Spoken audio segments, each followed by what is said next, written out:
أعوذ بالله من الشيطان الرجيم. بسم الله الرحمن الرحيم. يا أيها الذين آمنوا كتب عليكم الصيام كما كتب على الذين من قبلكم لعلكم تتقون.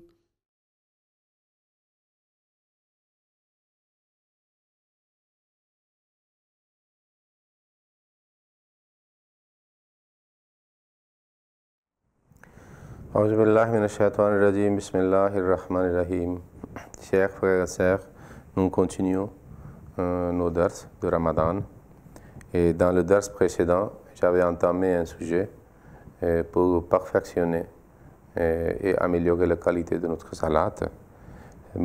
Cette explication était basée sur un point très délicat et très important et très bénéfique de Messie Premier Salam. Qu'il avait dit il y a trois sortes de prières. Salat bel jasad, salat physique, salat bel lisan, ça veut dire salat par la langue, et salat bel qalb, la prière par le cœur ou le salat spirituel. Et nous avons commencé, c'est-à-dire avec la mention de Surat Fatiha, après avoir mentionné comment on fait le début de la salat, en lavant le main jusqu'à nos oreilles. Alors maintenant, après le Surat Fatiha et une partie du Saint-Coran, nous allons pour le recours. Mais nous avions mentionné que lorsque notre corps fait une posture, correspondant à cette posture, notre langue prononce certains mots et certaines prières. Mais en même temps, notre cœur aussi marche avec notre corps et notre langue. Et notre cœur n'est pas, c'est-à-dire détaché dans cette salat. Il est toujours, c'est-à-dire avec notre corps et avec notre langue.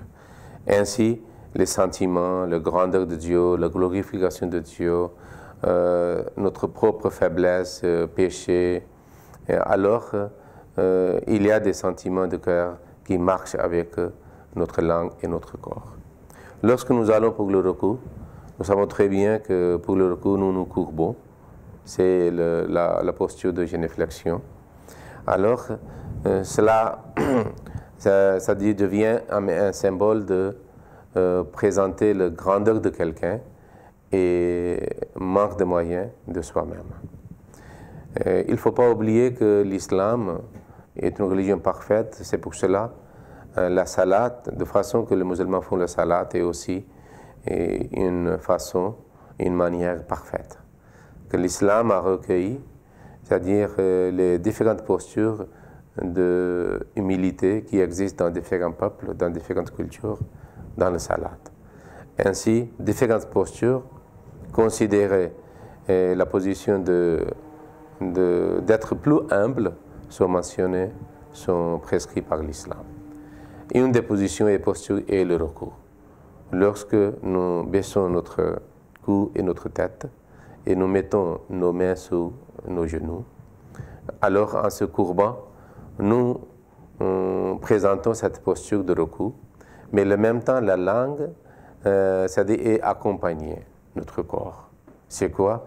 La langue prononce certains tasbihat qui montrent que la grandeur de Dieu, Subhana Rabbi al-Azim, Dieu, Allah n'est pas seulement saint et glorifié, mais il est grand aussi, immense. Alors le recours présente l'immensité ou la grandeur de Allah, notre Dieu. Et c'est pour cela, devant cet grand être, nous nous courbons. Nous présentons notre expression de respect par notre corps, mais en même temps, la langue accompagne. Il dit Subhana Rabbi al-Azim. Pas seulement une fois, mais de façon répétée, 3 fois, 5 fois, 9 fois, 11 fois. Et nous devons répéter tas de fois que notre cœur aussi commence à sentir que vraiment notre Allah est grand. C'est pour cela la salat bil qalb par notre cœur sera faite lorsque nous avons aussi les sentiments de grandeur de Dieu. Alors, après le recours, il y a une autre posture qui est beaucoup plus, devait être bref, beaucoup plus important, c'est le sujoud, la prosternation. Alors, notre corps se prosterne en mettant le front, qui est le symbole de l'honneur, le nez, le symbole de grandeur de quelqu'un, et la position de, comment dire, une élévation par terre, en montrant qu'il n'y a pas une place plus basse, okay, qu'on peut mettre notre tête, notre front, notre nez, pour montrer que notre humilité vis-à-vis notre Dieu Allah. Et à ce moment-là, lorsque l'homme est à la posture de plus grande humilité, une humilité extrême, qu'on ne peut pas songer, c'est-à-dire une humilité plus grande, à ce moment-là, nous avouons par notre langue, Subhana Rabbi al-Ala, Saint et glorifié Allah, mon Seigneur, qui est le plus haut, plus élevé. Voilà, c'est-à-dire deux positions, une de la part de l'homme, de l'humilité extrême, et l'autre côté, il présente par son corps, par sa langue, c'est-à-dire élévation extrême de Dieu.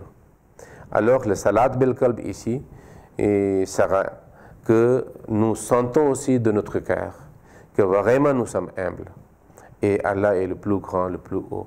Parce que des fois l'homme montre par ses gestes, mais il n'est pas sincère. Des fois il dit certaines choses par sa bouche, mais il n'est pas sincère. Ses mots ne passent pas par son cœur. Alors il fait du cinéma ou des fois il montre son hypocrisie. Il est en état d'un hypocrite. Mais si son cœur est avec son corps et ses postures, avec sa langue, il prononce certains mots, à ce moment-là, nous pouvons dire qu'il gagne la perfection dans sa salat, que pas seulement de son corps, pas seulement de sa langue, mais aussi de tout son corps, cœur, il est en train de faire le salat et acte d'adoration. Il montre son humilité extrême. Tous ces trois aspects sont combinés ensemble dans le salat. Et ainsi, le salat connaît une perfection en tant qu'acte d'adoration de Dieu. C'est pour cela que le Messie premier alayhi salam nous a conseillé de faire le salat de telle façon. Parce que nous savons très bien que les enfants qui ne savent rien, à ce moment-là, ils font des postures en suivant leurs parents, leurs grands frères et sœurs. Et puis, un moment arrive dans leur vie qu'ils sont un peu conscients, ils commencent à mémoriser les prières, les mots de salat, alors ils prononcent, mais ils ne comprennent pas.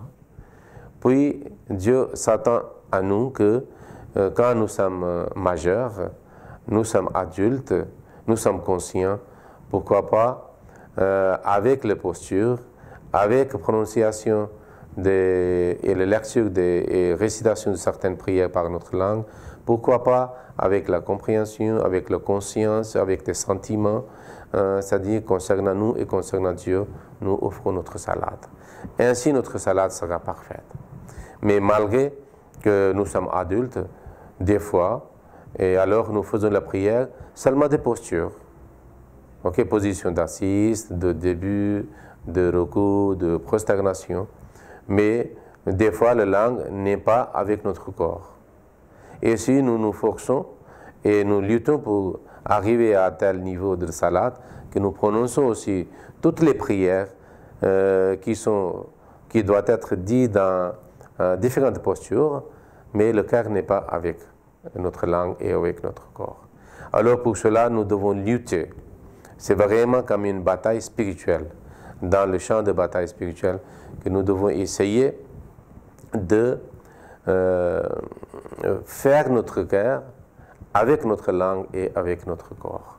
Puis nous pouvons avoir le sommet de salat et la perfection de la salat. Jusqu'à ce stade, c'est notre responsabilité de lutter, de faire le salat de tranquillité et de réfléchir. Est-ce que ce que notre corps fait, ce que notre langue dit, est-ce que notre cœur est aussi avec ça? Il sent aussi ce que nous disons. Ainsi, nous pourrons être honnêtes et sincères et fidèles à Dieu. Et notre prière, c'est-à-dire connaîtra l'exaucement de la part de Dieu. Et nous allons réussir à ce moment-là pour offrir notre prière, comme le Coran dit, comme le Saint-Prophète sallallahu alayhi wa sallam nous a prescrit. Ce sera tel salat que nous pouvons supprimer nos mots, nous pouvons présenter nos supplications avec ardeur, avec une chaleur, avec un enthousiasme. À ce moment-là, cette salat pourra attirer la clémence, la grâce et la miséricorde de Dieu. Et à ce moment-là, nous serons bénis par des exemples d'exaucement de prière. Que Allah nous accorde une telle prière, que pas seulement notre corps, pas seulement notre langue, mais notre cœur aussi fait le salat. Allahumma salli ala Muhammadin wa ala ali Muhammadin wa barik wa sallam innaka hamidun majid.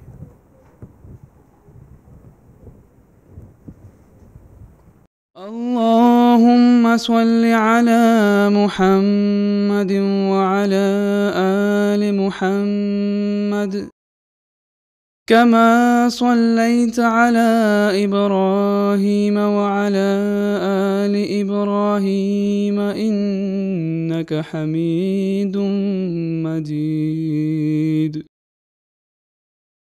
اللهم بارك على محمد وعلى آل محمد كما باركت على إبراهيم وعلى آل إبراهيم إنك حميد مجيد.